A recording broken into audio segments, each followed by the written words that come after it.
Hi friends, तो आप सभी को हमारे YouTube channel PCM model classes में स्वागत है। तो चलिए आज की क्लास में हम लोग इतिहास का पहला एक्सरसाइज देखेंगे, जिसमें मैं 25 क्वेश्चन लेकर आया हूं जो कि एनसीईआरटी का है। आप लोग एनसीईआरटी बुक भी देख सकते हैं। तो एनसीईआरटी का 25 VVI सवाल लेकर आया हूं एक्सरसाइज फर्स्ट का, जो कि एक्सरसाइज फर्स्ट हमारा है यूरोप में राष्ट्रवाद। तो चलिए यूरोप में राष्ट्रवाद का 25 ऑब्जेक्टिव देखते हैं, जिसमें से पहला ऑब्जेक्टिव है इटली एवं जर्मनी वर्तमान में किस महादेश के अंतर्गत आते हैं। तो इटली एवं जर्मनी वर्तमान में जो है यूरोप महादेश के अंतर्गत आते हैं। ऑप्शन नंबर सी हो जाएगा राइट आंसर। इटली एवं जर्मनी वर्तमान में किस महादेश के अंतर्गत आते हैं, तो यूरोप महादेश के अंतर्गत आते हैं। ऑप्शन नंबर सी हो जाएगा राइट आंसर।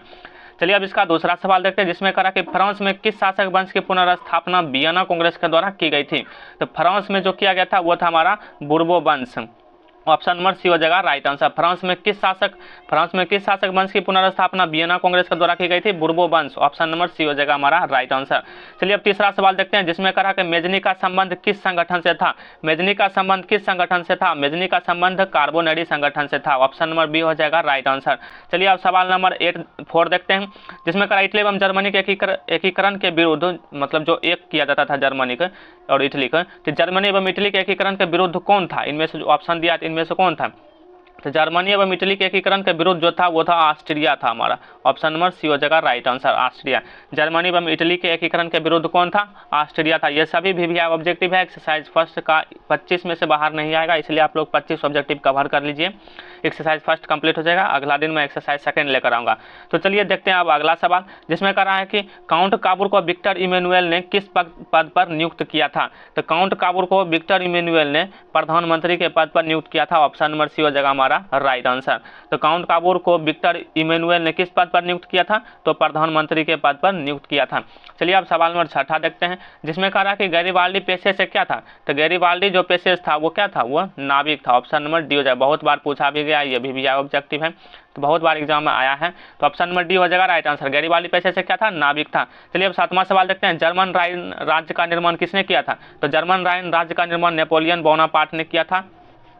तो नेपोलियन तृतीय नहीं किया था, लुई 18वां बिस्मार्क नहीं किया था, नेपोलियन बोनापार्ट किया था। ऑप्शन नंबर बी हो जाएगा। यहाँ बोनापार्ट छूट गया है तो यहाँ बोनापार्ट होगा। तो नेपोलियन बोनापार्ट किया था। जर्मन राइन राज्य का निर्माण किसने किया था, तो नेपोलियन बोनापार्ट किया था। ऑप्शन नंबर बी हो जाएगा राइट आंसर।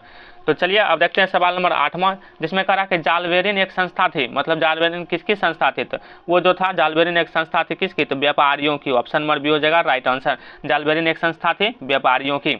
चलिए अब अगला सवाल देखते हैं, जिसमें कहा कि 9 नंबर सवाल देखते हैं, कहा कि रक्त एवं लौह की नीति का अवलंबन किसने किया था। तो रक्त एवं लौह की नीति का अवलंबन जो है वो किए थे बिस्मार्क। ऑप्शन नंबर सी हो जाएगा हमारा राइट आंसर। रक्त एवं लौह की नीति का अवलंबन किसने किया था, बिस्मार्क ने किया था। बार बार दोहराइएगा तो ऑब्जेक्टिव हो जाएगा, रटना नहीं है। चलिए अब देखते हैं अगला सवाल 10वां नंबर, जिसमें कहा फ्रैंकफर्ट की संधि कब हुई थी। तो फ्रैंकफर्ट की संधि हुई थी 1871 ईस्वी में। ऑप्शन नंबर हो जाएगा ए हमारा राइट आंसर। तो इटली का एकीकरण भी 1871 में हुआ था और फ्रैंकफर्ट की संधि भी 1871 ईस्वी में हुआ था। ये दोनों का ऑप्शन 1871 ही हुआ। तो फ्रैंकफर्ट की संधि भी कब हुआ था, 1871 ईस्वी में। ऑप्शन नंबर डी हो जाएगा हमारा राइट आंसर। तो फ्रैंकफर्ट की संधि कब हुई थी, 1871 में। चलिए अब अगला सवाल देखते हैं, 11 नंबर सवाल, जिसमें कह रहा है कि यूरोप वासियों के लिए किस देश का साहित्य एवं ज्ञान विज्ञान प्रेरणा स्रोत रहा है। यूरोप वासियों के लिए किस देश का साहित्य जो है ज्ञान विज्ञान के लिए प्रेरणादायक रहा, प्रेरणा स्रोत बन गया, स्रोत। तो यूरोप वासियों के लिए किस देश का, तो वो हमारा था यूनान देश। यूनान देश का जो ज्ञान विज्ञान था वो प्रेरणा बन गया था यूरोप वासी के लिए। तो ऑप्शन नंबर बी हो जाएगा राइट आंसर। यूरोप वासियों के लिए किस देश का साहित्य एवं ज्ञान विज्ञान प्रेरणा स्रोत रहा, तो यूनान के। ऑप्शन नंबर बी हो जाएगा राइट आंसर। चलिए अब 12 नंबर देखते हैं, 12 नंबर सवाल, जिसमें कहा 1829 की एड्रियानोपोल की संधि किस देश के साथ हुई थी। तो 1829 की एड्रियानोपोल की संधि जो हुआ था वो 1829 की एड्रियानोपोल की संधि हुआ था तुर्की के साथ। Option number B. इसमें यह भी पूछता है कि एड्रियानोपोल की संधि कब हुई थी, तो वो हुआ था 1829 ईस्वी में। ऑप्शन दिया रहेगा वहाँ। तो एड्रियानोपोल की संधि की बात किया जाएगा तो 1829 ईस्वी, और 1829 ईस्वी में एड्रियानोपोल की संधि किस देश के साथ हुई थी, तो तुर्की के साथ हुआ था। ऑप्शन नंबर ए हो जाएगा राइट आंसर। चलिए अब सवाल नंबर 13 देखते हैं, जिसमें कह रहा है कि सेडोवा का युद्ध किसके किसके बीच हुआ था। सेडोवा जगह है जहाँ पर युद्ध हुआ था। तो सेडोवा का युद्ध जो है वह हुआ था इटली जर्मनी के बीच नहीं हुआ था, इटली फ्रांस ऑस्ट्रिया और पर्सा के बीच हुआ था। ऑप्शन नंबर सी हो जाएगा राइट आंसर। चलिए अब 14 सवाल नंबर देखते हैं, 14 नंबर में कह रहा है कि 1848 ईस्वी की फ्रांसीसी क्रांति ने किस युग का अंत कर दिया था। 1848 की फ्रांसीसी क्रांति ने किस युग का अंत कर दिया था, और वो युग था हमारा मेटरनिक युग, ऑप्शन नंबर ए हो जाएगा राइट आंसर। मेटरनिक युग था, उसका अंत्य कर दिया 1848 की फ्रांसीसी क्रांति। तो 1848 ईस्वी के फ्रांसीसी क्रांति ने किस युग का अंत कर दिया? तो मेटरनिक युग का अंत कर दिया। ऑप्शन नंबर ए हो जाएगा हमारा राइट आंसर। चलिए अब सवाल नंबर 15 देखते हैं। सवाल नंबर 15 में कर रहा है कि यूनान को एक स्वतंत्र राष्ट्र घोषित करने के बाद वहाँ का राजा किसे घोषित किया गया? वहाँ का राजा बनाया गया था ओटो को। ऑप्शन नंबर सी हो जाएगा राइट आंसर, जो कि ये बावेरिया का शासक था। ये बावेरिया का शासक था।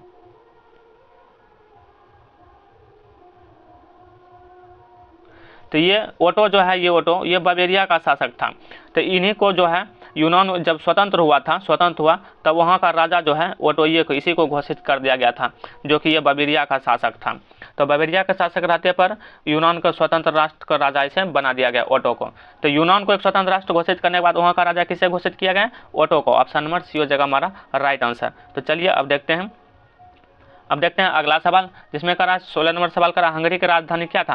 तो हंगरी की राजधानी है बुडापेस्ट। ऑप्शन नंबर ए हो जाएगा राइट आंसर। हंगरी की राजधानी क्या है? Budapest. Option number A. 17 number सवाल करा कि मेजनी कहाँ के थे?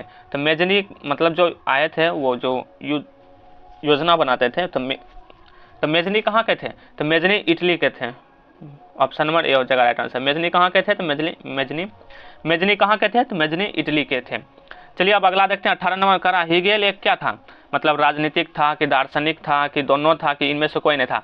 तो हीगेल जो है, हीगेल दार्शनिक था। ऑप्शन नंबर बी हो जाएगा राइट आंसर। हीगेल जो था वो दार्शनिक था, वो राजनीतिक नहीं था। हीगेल दार्शनिक था।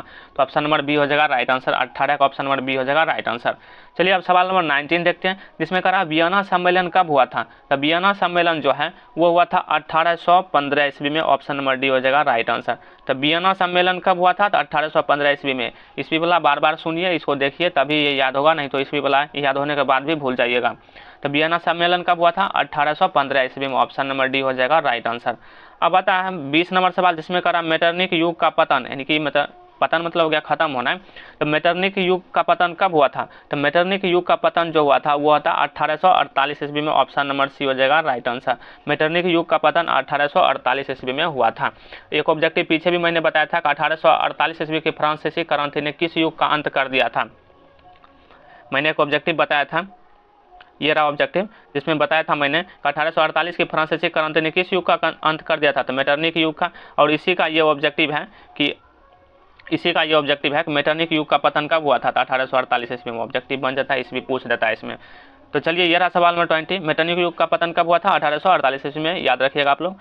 अब देखते हैं सवाल नंबर 21, जिसमें करा है कि इटली का एकीकरण कब हुआ था? इटली का एकीकरण भी हुआ था 1871 में। मैंने ये भी बताया है, इटली का एकीकरण 1871 में हुआ है। और फ्रैंकफर्ट की संधि पूछेगा तो कब हुआ था? वो भी 1871 ईस्वी में हुआ था। तो दो चीज़ 1800, फ्रैंकफर्ट की संधि और इटली का एकीकरण, दोनों ध्यान रखिएगा। तो इटली का एकीकरण कब हुआ था? 1871 ईस्वी में। और फ्रैंकफर्ट की संधि कब हुई थी? तो 1871 ईस्वी में वो भी हुआ था। तो 21 का ऑप्शन नंबर ए हो जाएगा राइट आंसर। 22 देखते हैं, 22 में करा सेडोन का युद्ध कब हुआ था?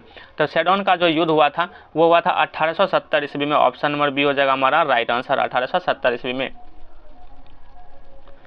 तो सेडोन का युद्ध कब हुआ था? 1870 ईस्वी में। ऑप्शन नंबर बी हो जाएगा राइट आंसर। अब अगला 23 नंबर देखते हैं, जिसमें कहा रहा है कि हंगरियन राष्ट्रवादी नेता कौन था? मतलब हंगरी जो देश है उसका राष्ट्रवादी नेता जो है वो कौन था? तो वो था कोसुथ। ऑप्शन नंबर बी हो जाएगा राइट आंसर, कोसुथ। हंगरियन राष्ट्रवादी नेता कौन था? कोसुथ। ऑप्शन नंबर बी हो जाएगा राइट आंसर। फिर से समझिए, हंगरी जो देश है उसका जो राष्ट्रवादी नेता था वो था कोसुथ। हंगरियन राष्ट्रवादी नेता था कोसुथ। ऑप्शन नंबर बी हो जाएगा राइट आंसर। चलिए अब सेकंड लास्ट देखते हैं, जिसमें कहा कि एड्रियानुपुल की संधि कब हुई थी? ये भी ऑब्जेक्टिव मैंने पीछे बताया था कि इसमें ईस्वी पूछ देता है और जगह भी पूछ देता है। तो एड्रियानुपुल की संधि तुर्की किस देश के साथ हुआ था? पहले फिर से सुन लीजिए एक बार। एड्रियानुपुल की संधि जो हुआ था वो तुर्की देश के साथ हुआ था। कब हुआ था? तो 1829 ईस्वी में हुआ था। 1829 ईस्वी। ऑप्शन यहाँ का पूछ रहा था 1829 ईस्वी हो जाएगा। किस देश के साथ पूछेगा तो हो जाएगा तुर्की। इसकी संधि जो हुआ था वह तुर्की देश के साथ हुआ था। कब हुआ था? तो 1829 ईस्वी में। ऑप्शन नंबर बी हो जाएगा राइट आंसर। चलिए आज की क्लास का लास्ट ऑब्जेक्टिव देखते हैं, जिसमें कहा यूनान स्वतंत्र कब हुआ था? तो यूनान स्वतंत्र हुआ था 1832 ईस्वी में। ऑप्शन नंबर हो जाएगा D right answer. Option number D हो जाएगा। यूनान स्वतंत्र कब हुआ था? 25 नंबर लास्ट सवाल है, यूनान स्वतंत्र कब हुआ था? 1832 ईस्वी में। तो ये रहा 25 सवाल, जो कि यूरोप में राष्ट्रवाद का 25 VVI सवाल है। इसे अगर आप लोग कवर कर लीजिएगा तो इस एक्सरसाइज से ये 25 से बाहर सवाल आप लोगों को नहीं आएगा, इसी से आएगा। इसी तरह मैं पूरा इतिहास करा दूंगा। तो आप लोग बने रहिए हमारे साथ। तो चलिए आज की क्लास में इतना रहने देते हैं, अब मिलते हैं नेक्स्ट वीडियो में। तब तक के लिए धन्यवाद, मस्त रहिए और मैथमेटिकल सवाल सॉल्व करते रहिए और ऑब्जेक्टिव याद करिए समझ कर।